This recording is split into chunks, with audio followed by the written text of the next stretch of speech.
Assalamualaikum warahmatullahi wabarakatuh. Sahabatku, untuk mendapatkan kinerja yang baik, ada dua faktor yang mempengaruhi, yaitu potensi dan motivasi. Nah, kenapa mengelola motivasi itu jauh lebih sulit daripada mengelola potensi? Ya. Yang pertama, motivasi itu sangat tergantung kepada suasana hati dan perasaan kita. Jadi kalau perasaan kita tidak enak, kecewa katakanlah begitu, maka motivasi kita ini akan turun.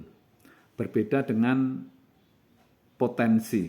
Jadi dengan segala situasi, kondisi perasaan kita, potensi itu tetap ada di dalam diri kita. Kemudian yang kedua, motivasi itu bisa jadi tergantung pengaruh dari luar. Katakanlah tadi ada reward and punishment, kemudian kepemimpinan, ya, kemudian juga dipengaruhi oleh aturan-aturan yang ada dan lain sebagainya. Ya. Kemudian yang ketiga, motivasi itu tidak tergantung tingkat intelektualitas. Jadi motivasi itu tidak sebanding dengan tingkat intelektualitas. Ya jelasnya bahwa orang yang mempunyai intelektualitas yang tinggi belum tentu memiliki motivasi yang tinggi. Jadi tetap tergantung dari ini suasana hati dan perasaan dan semangatnya itu. Ya. Bisa jadi orang yang pinter itu kalau memiliki semangat yang rendah, wah itu bisa merugikan perusahaan itu.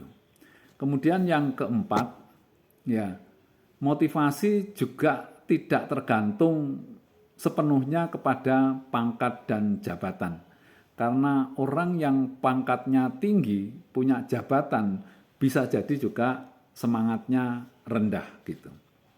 Kemudian yang kelima, motivasi itu tidak hanya turun sampai ke nol, tetapi bisa jadi motivasi itu turun di bawah nol. Yang tadinya semangatnya tinggi, itu bisa menjadi minus. Nah, kalau orang itu sudah motivasinya di bawah nol atau minus, itu bisa jadi orang tersebut menjadi troublemaker. Jadi seharusnya dibayar itu menghasilkan kinerja, tetapi kalau semangatnya di bawah nol, justru karyawan atau pegawai itu merugikan perusahaan. Karena semangatnya nol, contoh yang gampang justru menjadi troublemaker yang merugikan perusahaan. Kemudian yang berikutnya, bahwa motivasi itu sulit dikelola karena kalau umpamanya saja orang itu motivasinya rendah, itu bisa mempengaruhi orang lain. Ya kalau orang Jawa bisa nular ke orang lain gitu. Ya. Kemudian yang terakhir, ya kebanyakan atau banyak terjadi bahwa motivasi negatif, artinya berbuat negatif, itu motivasinya jauh lebih tinggi daripada kalau motivasi yang positif. Katakanlah, kalau kita mau berbuat jahat itu semangatnya tinggi, tetapi kalau mau berbuat baik, nah itu kadang-kadang semangatnya rendah. Sahabatku, ini kira-kira mengapa motivasi itu sangat sulit dikelola dan itu harus dilakukan pengelolaan itu. Jadi kalau kita sebagai seorang pimpinan, atasan, itu harus selalu memberikan motivasi. Dan motivasi itu kalau di dalam global ilmu keilmuan itu namanya soft skill, ya.